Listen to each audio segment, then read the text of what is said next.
தமிழர் திருநாளாம் பொங்கல் திருநாளை ஒட்டி ஏராளமான பொதுமக்கள் கிளாம்பாக்கம் பேருந்து நிலையத்திலே குவிந்திருக்கிறார்கள். வழக்கமாக கோயம்பேடு பேருந்து நிலையத்திலிருந்து செல்லக்கூடிய பெரும்பாலான பேருந்துகள் இந்த புதிதாக திறக்கப்பட்டிருக்கக்கூடிய கிளாம்பாக்கம் பேருந்து நிலையத்திலிருந்து புறப்படுகின்றன. அதனால் சென்னையில் பணியாற்றக்கூடிய பல பொதுமக்கள் பல இடங்களிலிருந்து இந்த இடத்திற்கு வந்திருக்கிறார்கள். அதே போல சில இடங்களுக்கு செல்வதற்கான பேருந்துகள் இல்லை என்றும் அந்த இடத்திற்கான பேருந்துகள் வேண்டும் என்று அதிகாரிகளிடம் இங்க இருக்கக்கூடிய பயணிகள் கேட்டுக்கொண்டிருக்கிறார்கள். பயணிகளுடைய வரத்து அதிகரிக்க அவர்களுடைய தேவைக்கு ஏற்ப அனைத்து வழித்தடங்களிலும் பேருந்துகள் இயக்கப்படும் என்று போக்குவரத்து துறை அதிகாரிகள் தெரிவித்திருக்கிறார்கள்.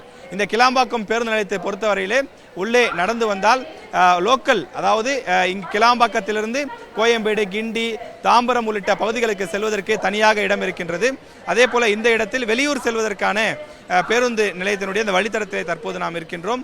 இங்கிருந்து பொங்கலுக்கு தங்களுடைய சொந்த கிராமங்களுக்கு சென்று அங்கிருக்கக்கூடிய உற்றார் உறவினரோடு மகிழ்ச்சியாக கொண்டாடுவதற்காக பொதுமக்கள் தாங்கள் வாங்கி வந்திருக்கக்கூடிய பொங்கல் பரிசுகளோடு சொந்த கிராமத்தை நோக்கி மகிழ்ச்சியோடும் எதிர்பார்ப்போடும் செல்லக்கூடிய காட்சிகளை பார்க்க முடிகின்றது.